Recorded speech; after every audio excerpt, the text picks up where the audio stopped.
विद्यार्थ्यांनो, सप्रे नमस्कार. आज आहे 1 मे आणि आजच्या दिवसापर्यंतच्या महत्त्वपूर्ण चालू घडामोडी प्रश्न आपल्याला बघायचे. व्हिडिओ काळजीपूर्वक बघा.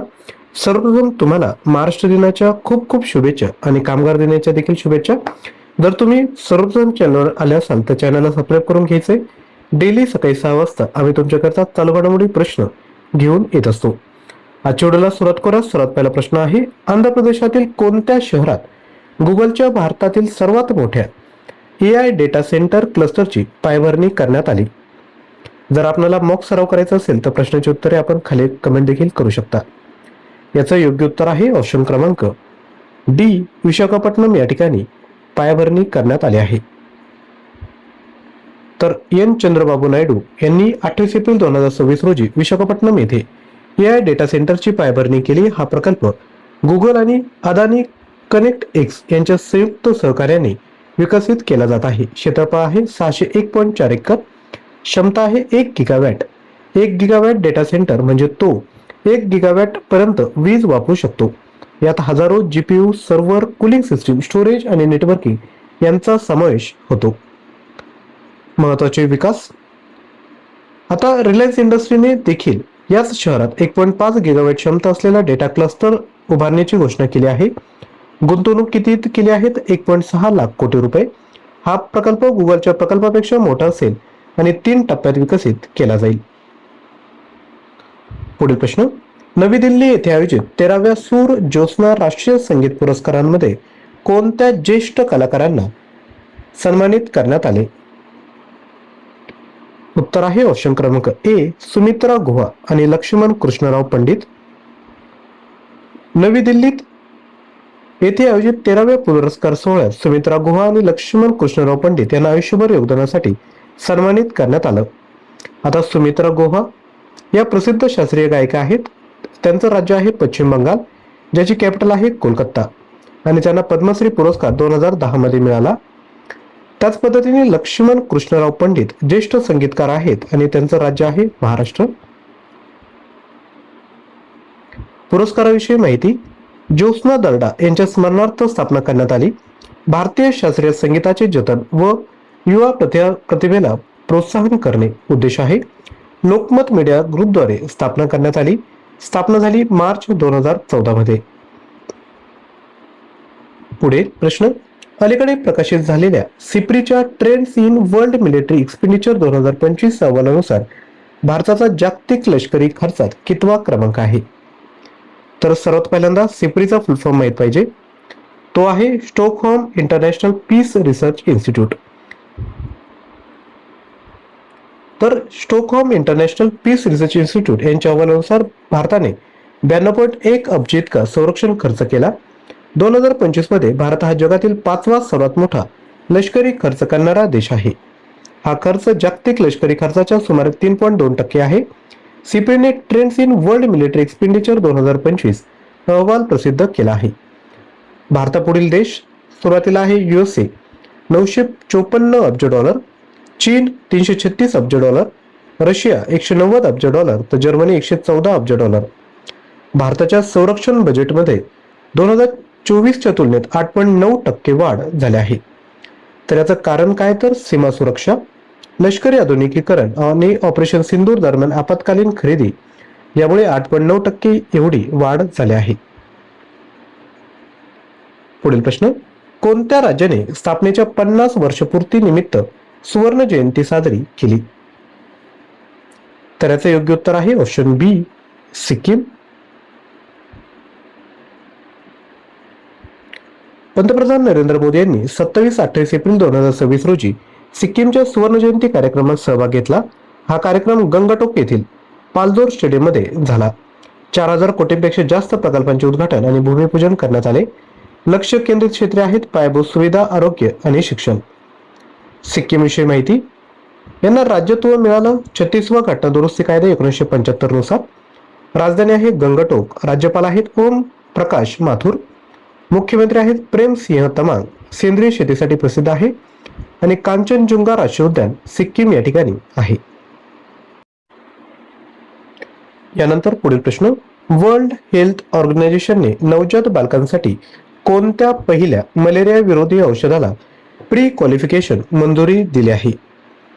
याचं योग्य उत्तर आहे ऑप्शन क्रमांक सी, आर्टेमेथर ल्युमेफेंट्रिन.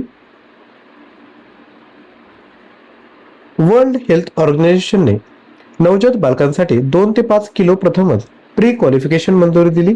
हे नवजात शिशूंसाठी विशेष मंजुरी केलेले पहिले अँटी मलेरियल उपचार आहे. पूर्वी बालकांना मोठ्यांची औषधे दिली जात होती, त्यामुळे डोसेस आणि टॉक्झिसिटी चा धोका होता.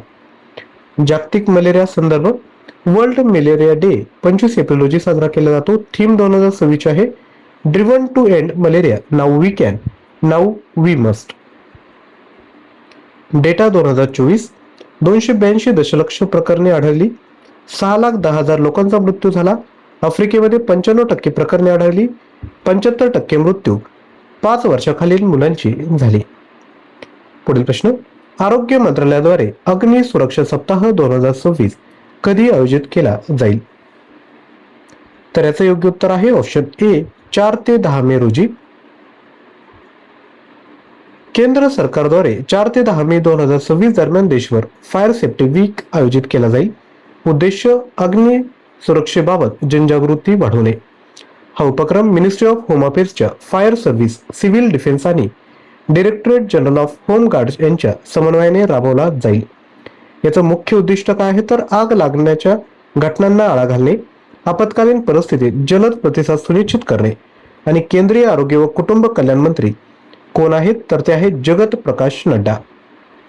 पुढील प्रश्न, लडाखच्या उपराज्यपालांनी केंद्रशासित प्रदेशात किती नवीन जिल्ह्यांच्या निर्मितीस मंजुरी दिली? तर याचे जे योग्य उत्तर आहे ते आहे ऑप्शन क्रमांक डी, 5. लडाखचे उपराज्यपाल विनय कुमार सक्सेना यांनी 28 एप्रिल 2026 रोजी 5 नवीन जिल्ह्यांच्या निर्मितीस मंजुरी दिली. नवीन जिल्ह्यांची नावे आहेत नुब्रा, शाम, चांगथांग, झंस्कार आणि द्रास. यापूर्वी 2 जिल्हे होते, लेह आणि कारगिल. आता एकूण 7 जिल्हे आहेत. गृह मंत्रालयाने या निर्णयाला ऑगस्ट 2024 मध्ये सैद्धांतिक मंजुरी दिली आहे. उद्देश प्रशासनिक कार्यक्षमता वाढवणे, विकेंद्रीकरणाला चालना देणे. याचा फायदा काय होईल तर 1. दुर्गम भागांमध्ये शासकीय सेवा जलद पोहोचतील. स्थानिक रोजगार आणि प्रशासनिक संधी वाढतील. पुढील प्रश्न, आंतरराष्ट्रीय नृत्य दिवस दरवर्षी कधी साजरा केला जातो? तर याचं योग्य उत्तर आहे ऑप्शन सी, 29 एप्रिल रोजी हा दिवस साजरा केला जातो.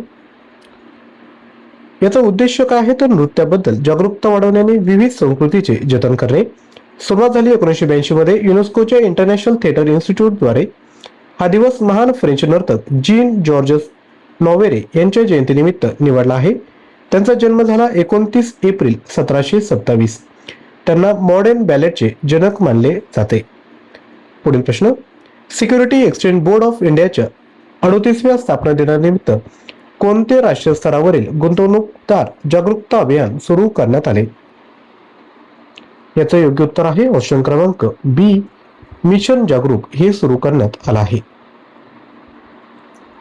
वित्तमंत्री निर्मला सीतारामन यांनी सेबीच्या 38व्या स्थापना दिनानिमित्त 25 एप्रिल मुंबई येथे मिशन जागरूकचे डिजिटल उद्घाटन केले. हे एक nation wide investor awareness initiative आहे.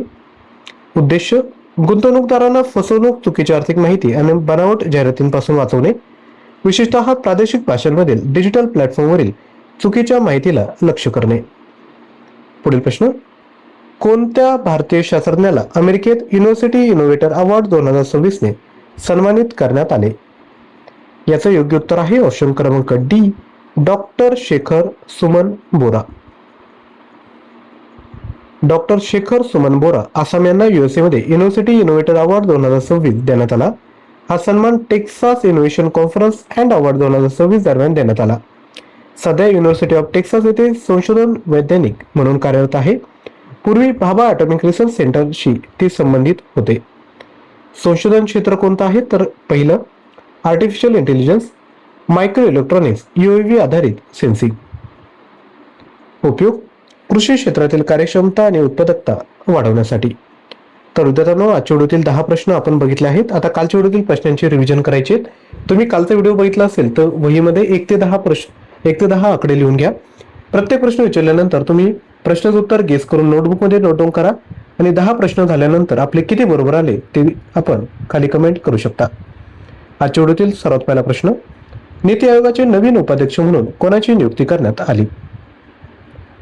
उत्तर आहे ऑप्शन बी, अशोक कुमार लहिरी यांची. प्रश्न 2, कायरो येथे आयोजित ISSF ज्युनियर वर्ल्ड कप 2026च्या पदक तालिकेत कोणत्या देशाने प्रथम स्थान मिळवले? उत्तर आहे ऑप्शन सी, भारत. पुढील प्रश्न, रघुराय यांचे 83 वर्षांच्या वयात निधन झाले, ते कोणत्या क्षेत्राशी संबंधित होते? प्रश्नाचं उत्तर कमेंट करायचंय. तसेच व्हिडिओला लाईक केलं नसेल तर एक लाईक देखील विद्यार्थ्यांना करायचंय आणि चॅनलला देखील अवश्य सबस्क्राईब करायचं आहे. तर लक्षात घ्या, हे जे रघुराय आहे ते ऑप्शन बी छायाचित्रण म्हणजे फोटोग्राफीशी संबंधित आहेत. पुढील प्रश्न, केंद्र सरकारच्या व्हायब्रंट विलेज प्रोग्राम 2 अंतर्गत जम्मू काश्मीरमधील कोणत्या जिल्ह्यातील 6 सीमावर्ती गावांचा समावेश करण्यात आला? उत्तर आहे ऑप्शन सी, कठुआ. पुढील प्रश्न, शांघाय सहकार्य संघटनाच्या संरक्षण मंत्र्यांची बैठक एप्रिल 2026 मध्ये कोठे आयोजित केली जात आहे? याचं योग्य उत्तर आहे ऑप्शन ए, बिश्केक, किर्गिस्तान या ठिकाणी. पुढील प्रश्न, global report on food crisis 2026 नुसार पाकिस्तानला तीव्र भूक संकटाचा सामना करणाऱ्या देशांमध्ये टॉप कितव्या स्थानावर ठेवले? उत्तर आहे ऑप्शन डी, टॉप 10. पुढील प्रश्न, गुंटुरू महानगरपालिका व्हिएना येथे 4था जेंडर इक्विलिटी मोबिलायझेशन पुरस्कार कोणत्या संस्थेने प्रदान केला? उत्तर आहे ऑप्शन बी, युनिडो, ज्याचा फुल फॉर्म आहे United Nations Industrial Development Organization. पुढील प्रश्न, लंडन मॅरेथॉन 2026 मध्ये स्पर्धात्मक शर्यतीत 2 तासांपेक्षा कमी वेळेत मॅरेथॉन पूर्ण करणारा पहिला खेळाडू कोण ठरला? तर तो आहे ऑप्शन डी, सेबॅस्टियन सावे. त्याने वर्ल्ड रेकॉर्ड जो होता तो आधीचा होता 2 तास 35 सेकंद. आता त्यांनी 1 तास 59 मिनिटे आणि 35 सेकंदामध्ये हा वर्ल्ड रेकॉर्ड केला. पुढील प्रश्न, वर्ल्ड टापिर डे दरवर्षी कधी साजरा केला जातो? याचं योग्य उत्तर आहे 27 एप्रिल रोजी. पुढील प्रश्न, भारत आणि न्यूझीलंड यांच्यात झालेल्या मुक्त व्यापार करार अंतर्गत भारतीय निर्यातदारांना न्यूझीलंडच्या बाजारात किती टक्के शुल्क मुक्त प्रवेश मिळणार आहे? उत्तर आहे ऑप्शन डी, 100%. आणि न्यूझीलंडचे कॅपिटल आपण खाली कमेंट करायचे आहे. तुमच्यासाठी पहिला होमवर्क. तसेच पुढील होमवर्क, नास्कॉमच्या नव्या अध्यक्षपदी कोणाची नियुक्ती झाली? राजेश नांबियार, सिंधू गंगाधरन, श्रीकांत वेलामकन्नी की किशोर पाटील? प्रश्नाचं उत्तर खाली कमेंट करायचंय. तसेच चालू घडामोडी मटेरियल हवं असेल तर 6000 प्रश्न 150+ ऑनलाईन टेस्ट फक्त 99 रुपयामध्ये मिळेल. यामध्ये प्रत्येक महिन्याच्या चालू घडामोडी PDF तुम्हाला या कोर्समध्ये ऍड करून मिळतील. बाकी डिटेल आपल्या स्क्रीनवर आहेत. कोर्स परचेस करा. याकरता ऍप्लिकेशन डाउनलोड करायचे लिंक डिस्क्रिप्शन बॉक्समध्ये दिली आहे. जर कंटेंट आवडलं असेल तर एक लाईक करा, चॅनलला सबस्क्राईब करा. तसेच दररोज चालू घडामोडी क्विज सोडवण्यासाठी QR कोड स्कॅन करून टेलिग्राम चॅनल जॉईन करायचं आहे. थँक्यू.